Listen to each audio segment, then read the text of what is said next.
Okay, I have not made a video in a long time because I have not felt like it. I always go through phases of interest, and I've definitely been on a low for recording videos. I've been watching movies. I've got a lot to get rid of. And I still have in me that burning desire to catalog everything that I've ever done in my life, so that when me and all the TikTokers die, they'll know everything. I'm also not wearing pants. Taking my shoes off. I am wearing, chacos. But no pants, I'm in my underwear.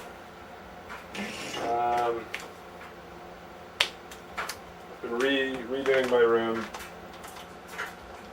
Very big changes. Actually, yeah, when I first started making videos here, my bed was sitting, I have these two shelves. These shelves were both, like one was over there more or less and the other was like right here. My bed was on top of it, so my bed was literally like at that height right there. I've been moving stuff all around today, so my blanket will not usually be there. So my bed used to be way up high. Just bonkers, I admit. Then, most recently, these were on, well, they are long waist, hot dog waist like that, pressed against that wall and against this wall. So it was lower, but I still had to use like a step stool to get up. And now, we're on ground level, so life changes, things are crazy.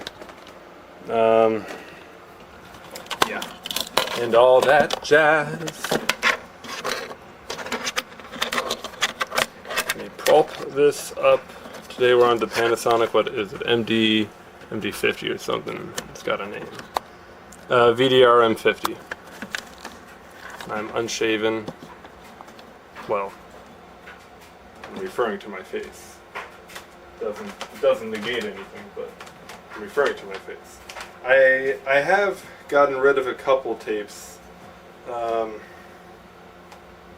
I did not review just because you got to get rid of them. But I took some pictures, so I've got. You can, if anyone ever cares. I mean, I don't do this for other people. I do this for myself. There's some stuff, and there's some more. So let's see. I watched Shirley Temple, Rebecca of Sunnybrook Farm, little kid singing. It was cute. This was long ago at this point. It's been a while since I've seen that. Little girl, black and white. I think it was black and white. She's singing. She's cute. I think I probably used the video to upload a vinyl record, audio, because those videos are now in the public domain. Dimples was also in there. Oh yeah, in Rebecca Sunnybrook Farm, she like has a talent for singing. She ends up singing on the radio, but her guardians are like, no, we don't want you on the radio. But other guardians are like, we do, because you've got talent and you're wonderful. So it's like fighting the family and all. Dimples, she's like poor with a troop of poor people, like no family or something. And their troop master is this older dude, the professor I think is what they called him. And he was like kind of a crook, but he didn't let the kids know, and so dynamics ensue. That tape of mine had mold on it, so I didn't actually watch all of it. I just watched up to where the mold on the tape is. So yeah. A very Brady sequel. I've never seen any of the Brady Bunch movies. And this one was, I think, in the 90s. I don't remember exactly. I didn't realize, according to my roommate, the Brady Bunch show was like this, but it's very sexual. Like, not like graphic sexual, but like the jokes they make are very crass. They're very, very clever. Like a lot of the jokes are like very funny. And if you've never seen the Brady Bunch, then this is interesting, perhaps, or informative at the least. It's not like the jokes are like overtly like, shove my cock in their face or whatever. It's like very, very double entendre kind of deal where like they say something, not even double entendre, just entendre. They say something and they don't intend for it to be funny, but it clearly is a a humorous thing. Like the character is delivered as if it's just a normal serious thing to say, but it's actually very sexual. It was funny, but weird. It's really kooky. And this is that exact sequel was like, it's the story of a lovely lady, man. So like this father with 3 boys, this mother with 3 girls. The series, the Brady Bunch, like those 2 families come together. In this movie, somebody arises that is like, I am Mrs. Brady's long lost, presumed dead husband, and I think he tries to like steal a fortune. It's weird. I also watched this box set, or at least 2-parter, of the BBC's The Lion, the Witch, and the Wardrobe from the 80s, I think. So Chronicles of Narnia. Live action with like animation occasionally that's for like the mythical beasts. Animation that's like just superimposed onto the screen. So it's like people are walking around and there's like a dragon that's just like on the screen, but it doesn't seem like it actually fits. It was really weird. Little British kids, low budget it seemed, but it was fun. It was entertaining. I enjoyed it. I'm not giving stars here. If you like The Lion, the Witch, and the Wardrobe, or just want like a kooky old thing to watch, that was fun. Marilyn Monroe, The Final Days. It's a documentary about Monroe in the days leading up to her death, and about her life in general a little bit. I didn't watch it all because it's like a 2-hour or something documentary, and after like 40 minutes you get the gist. She had drug problems, and it was sad death. I had in here episode 3 of Roots about Kunta Kinte. I haven't actually seen episodes 1 or 2, so I didn't bother to watch episode 3, so I just got rid of that. VeggieTales, God Wants Me to Forgive Them. This is a duplicate. I think it's about the grapes of wrath. We are the grapes of wrath. It's a funny one. You should watch it. VeggieTales is good. I have a Best of Saturday Night Live 15th anniversary special. So this was like, I think they started in 75. So this was in 1990, kind of a recap. Like, it's just a special where like everyone's there live in person, and like you have different hosts coming on. It was very wild. Kind of deal where like the energy level is at 100 for the whole thing, and like no audience member, I don't think, can maintain that kind of viewership energy level. So I had actually saved that tape for a long time to watch with my roommate because he likes SNL. I don't care about SNL. There were some funny bits back in the day. They make a big point of like, we're gonna insult you at some point, so if you're not insulted at some point, then we're not doing our job yet, or at least like prepare. If you haven't been insulted yet, prepare. And yeah, it's the kind of stuff, people say like, oh, that wouldn't fly on television these days.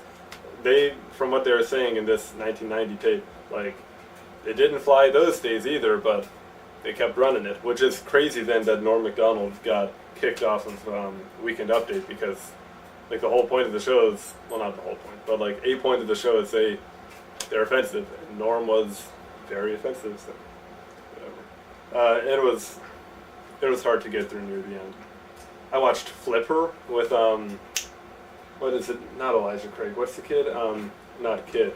Played Frodo. Is it Elijah? Elijah Wood. It's a poorly reviewed movie about Elijah Wood as a kid going to spend like a summer or something with his bachelor uncle, in like the Caribbean. I don't remember exactly, and I kind of passively watched it. At some point I did watch it very actively. And like Elijah befriends a dolphin, and classic like late 90s, early 2000s theme of like the movie is with animal actors. Like I've talked about this before, where like suddenly monkeys are everywhere on cinema, and I liked it. I thought it was sweet, but it's not a well-regarded movie. Air Bud, I did not actually watch. I just got rid of. I'm gonna check my battery life real quick because it doesn't tell me much. Not battery life, I mean to say my actual storage space, because I'm using discs right now, DVD-R, no, what is it? I forget what it's called, but it's small 8cm camcorder discs and it's only worthwhile, in my opinion, to use this camcorder if you're on like the fine or extra fine quality setting, and that knocks down the disk space significantly. So I get like 30 minutes of disk, if that. I think it was on fine, and I think I usually have it on extra fine. So oh well. Babe, another movie with live action animals all the time, and like the animals are like saying human dialogue, and they're just like making their mouths move as if it were a puppet, but it is like an animal. And this movie annoyed me a lot. There's a quote from it that my partner says often that I didn't even realize was from this movie. The quote is just, "That'll do, pig." And when that quote came up, I was like, ah! All excited and such. Although, beside all that, I turned the movie off after like, I don't know, 15 minutes because it just annoyed me, so didn't really watch it. George of the Jungle 2, with Brendan Fraser on the cover, although Brendan Fraser is never in the movie, which they address. They say, like, we couldn't actually afford Brendan Fraser, so we're giving you this guy. I thought it was a joke, though, and that Brendan Fraser would, like, come out a couple minutes or whatever later. But no, like, Brendan Fraser is on the cover, but he's not in the actual movie. Very zany movie, very, like, the heck is going on? Humorous at times, but also just, like, there's so much happening here. Really weird. Stuart Little, it's a classic. I saw it growing up, but I'd never seen it, like, when I say growing up, like, I was a wee young warthog. So this is like my first time consciously watching it, and it's funny, it's clever, it's a good movie. The Little Mermaid 2, Return to the Sea, it was a good movie. I don't think I've ever seen The Little Mermaid, the original one, like all the way through. I've definitely seen, Under the Sea. Yeah, it was good. For a sequel, I thought it was actually really good. A lot of sequels just hit the deck pretty quick. I did not like the Lion King 2 sequel. Is it Simba's Pride? I don't remember. I did not care for it at all. I have here Danielle Steele, 2 movies from Danielle Steele, Jules and Heartbeat. I'd watched like half of one Danielle Steele movie, a different one, like Changes, I think, and it was just smut. I turned it off when like the softcore porn was changing scenes between like the parents doing foreplay and the kids doing foreplay. It's like, this feels wrong in many, many ways. And so I looked at Heartbeat and Jules on my shelf and was like, well, Heartbeat is like 50 minutes. I could watch like, maybe it was even 40. It was shorter. I could watch like a brief bit of this just to get the gist and then turn it off and be done. Or I could live my life. Jules is like, supposedly the back of it is like, it's a lady person, I don't know. Someone owns like a jewelry store during World War II, and the Nazis shut it down and whatever. It's like a 3-hour movie.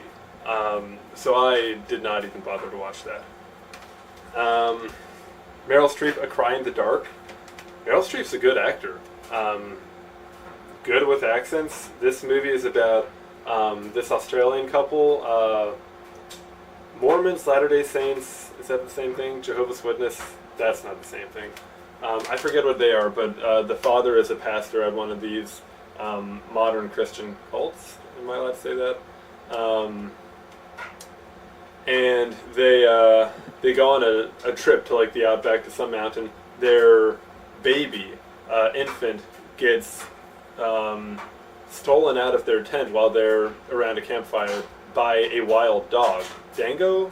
I forget what they call it. But like stolen out of the car, out of the tent, and presumably like mauled to death.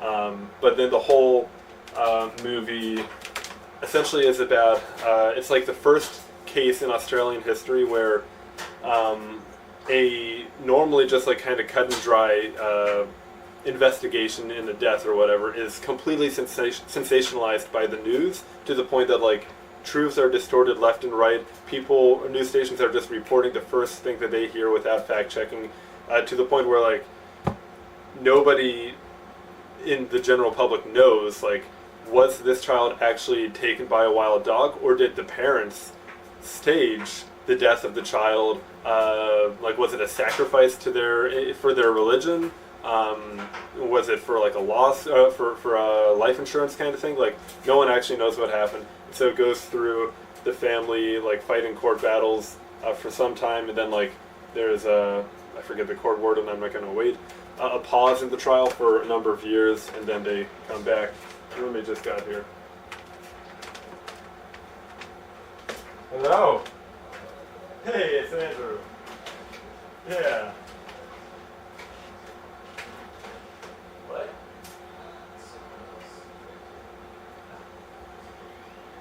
Oh, that's good. No, cool, man, Andrew. Hey, I'm just gonna give you a little heads up, Andrew, for well, I'm in my underwear. I'm recording a video in my room, reviewing VHS tapes for my own collection sake. Edification, sure. It's like a documenting thing that I feel this world needs to do before I get rid of it. So, do you hear me talking to myself? That's the disclaimer. Okay. And you're welcome also to pop in. I have, I think, 72 subscribers on YouTube. That's pretty good. I know, I'm very popular and people like me a lot. Oh, I'm burning incense. Oh, okay. Yeah. Now you sound like Isaac. He said it smells like fire in here. What? Oh, I've got, well, this whole stack here, and then these two pictures of VHS tapes. Oh, wow. There's the camera if you want to say something. Pretty good. Hello. Just want to see if I've seen any of these. Yeah, not the ones against, just this one. Okay. Then I also had Flipper, Airbud, Babe, George of the Jungle 2, Stuart Little, The Little Mermaid 2, A Cry in the Dark, some Shirley Temple, a Very Brady sequel, a BBC version of The Lion, the Witch, and the Wardrobe, a Marilyn Monroe documentary, and some things that are unimportant. Okay. Well, if you need any additional like weigh-ins on my Big Fat Greek Wedding or the BBC Lion, the Witch, and the Wardrobe, I can provide a little bit. Please come here and They're really good.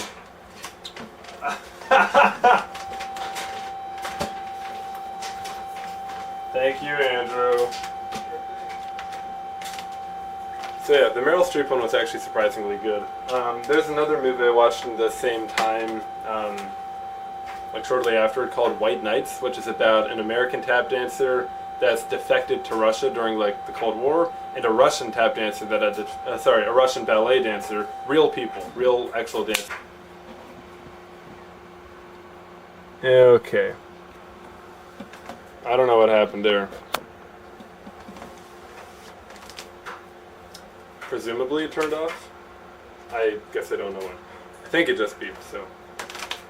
Yeah, White Nights, real life, like, Russian ballet person, real life American tap dancer, starring in this movie about, like, tensions in Russia, kinda, and there's a lot of dance, romance. It's good.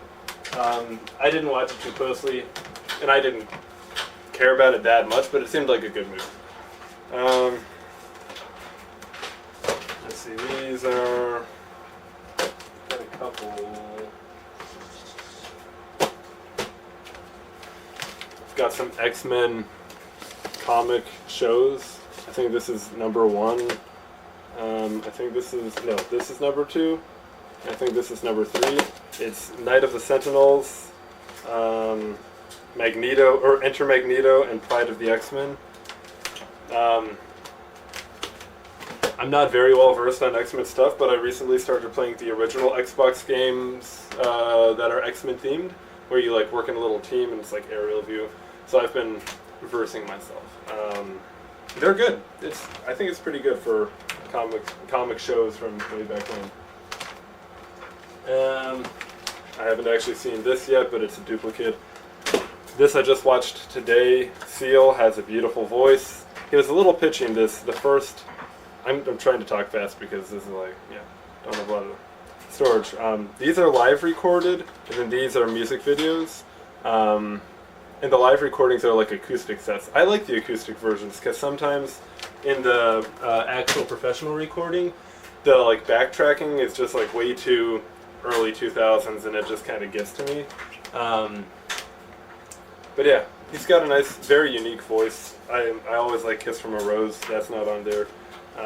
His music videos are kind of wacky. Interesting though. Duplicate. Haven't actually. Well, I've seen it at some point in my life. Haven't watched it today, recently, whatever. Ralph S. Mouse. Crazy Story. Puppet or claymation or something mouse. That is really zany. Little kid goes to school. Mouse follows him. They're friends, and chaos ensues. It's cute. It's a good kids movie. It's really wild. TMNT. First old, like, actual cartoon of it that I've seen. 1990. Burger King sponsored it. At the beginning, there was an ad. Pretty cool. The show was like, I'd stick with the X-Men show over that. Oh, I don't know what that's doing there. I haven't seen that one yet. Really, like, simple animation fables. In this, we have the Pied Piper, Don Quixote, and the Frosty Giant. It's like just drawn animation style, and it's fun. It's wacky. Getting a little worried with German folktales. I think they're all about Jewish people, and not very positively. NASA documentary about John Glenn and his first orbit of the Earth. First American to orbit the Earth. Cool documentary. I showed it to my partner so that she has some sort of science knowledge. Take a look. It's in a book, Reading Rainbow. Reading Rainbow is fun. I like it. Some of the things that they talk about are a little timey. LeVar Burton, one of the things he said, one of the messages is like, don't see in color. Like, there is no black, there is no white. We're all just people. And that message isn't really promoted these days. The message is more like, see in color, because people have been like there's been discrimination and we have to be aware of that. Courage Under Fire, Denzel Washington. I don't know if I like Denzel Washington.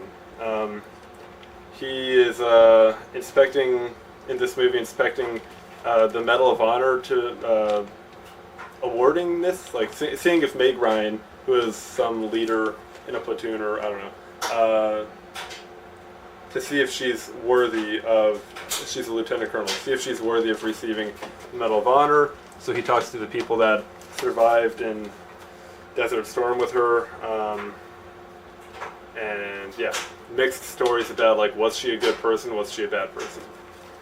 Anne of Green Gables. This is a chick flick. Sweet story about a young girl who is an orphan and finds life on a ranch, or not ranch, an estate, and makes friends, and it's great. 3 Men and a Baby. I love Tom Selleck. This is a bad movie. The three guys are just like left with a baby at their front door. They live together, they're bachelors, they're all wealthy, and like instead of just going to like CPS or something and being like, somebody left a baby at our door, they're just like, well, I guess we have to raise it now. Ted Danson too. I didn't realize that Ted Danson was Ted Danson, like also in The Good Place. He looks so different. Well, his hair's just so white. It's so thick and white. There's also like a drug thing in there, like someone plants heroin in their house, and they're also, again, like, instead of being like police, like, we had a big party at our house and somebody brought heroin, or something like that. They're just like, hide the heroin from the police. Cloak and Dagger, black and white movie. This guy's a physicist who goes to Germany during World War II to try to save scientists and the world. It's really good. Chocolat. This is Johnny Depp and this person. This is actually a really good drama, romance. I put it more in the drama world. It's quite good. I like it. But I also like chick flicks. The Grifters. The ending didn't feel like an ending. It's a good movie, I think, and I admittedly was not paying attention much during this one as well. I was working on a puzzle, but it felt like it just ended abruptly, but I guess the ending was actually fine. Yeah, interesting movie. John Cusack. Cliffhanger. This is intense. This, I think, is like a classic 90s, hopefully. Classic 90s action movie. It does everything you want. 93. Yeah. It's got like a British villain. It's got Stallone being like overpowered, and action, tears, drama. It's great. I liked it quite a bit. It was not like a good movie, but like it's 90s action, and it's well shot. I didn't watch this. It's still on shrink wrap. I don't care for Chris Rock's comedy, and given the other SNL thing I watched and didn't like, I didn't watch it. No Biz Like Showbiz, The Flintstones, classic 50s humor. Wife, get back in the kitchen. Roy Rogers Roundup. This was like a Roy Rogers like sit in front of a live audience, not even live audience, but like sit on the stage kind of show, and like talk to the camera, and then like and interview other people that he's worked with, and then intermittent of those interviews they showed these films. It was really weird. Who was it on there? Was it Gene Autry? It might have been Gene Autry, like not acting, was on the stage being interviewed. He has no stage presence, no charisma at all. I watched part of that, turned it off because it was boring. Old Winnie the Pooh is good. That Winnie the Pooh is not so good. John Q, another Denzel Washington, about the healthcare system. United Healthcare took a book out of their page. Reviews I saw said that it's a terrible movie, but Denzel gave it his all and made it like better. I thought it was a fine movie. I thought it was emotional. It made me a little moist. It was over the top. It was very over the top, but it was still good. Hey, What About Me? It's just a 80s little show for kids that are young and have a sibling on the way, a baby in the womb, and like how to handle that. It's exactly what it sounds like. My Big Fat Greek Wedding. I'd never seen it, but it's endearing. It's funny. John Corbett. I think is that him? I don't know. It was fun. I liked it. It was nice. Dula. Anyway, that's it. We're done. Beep.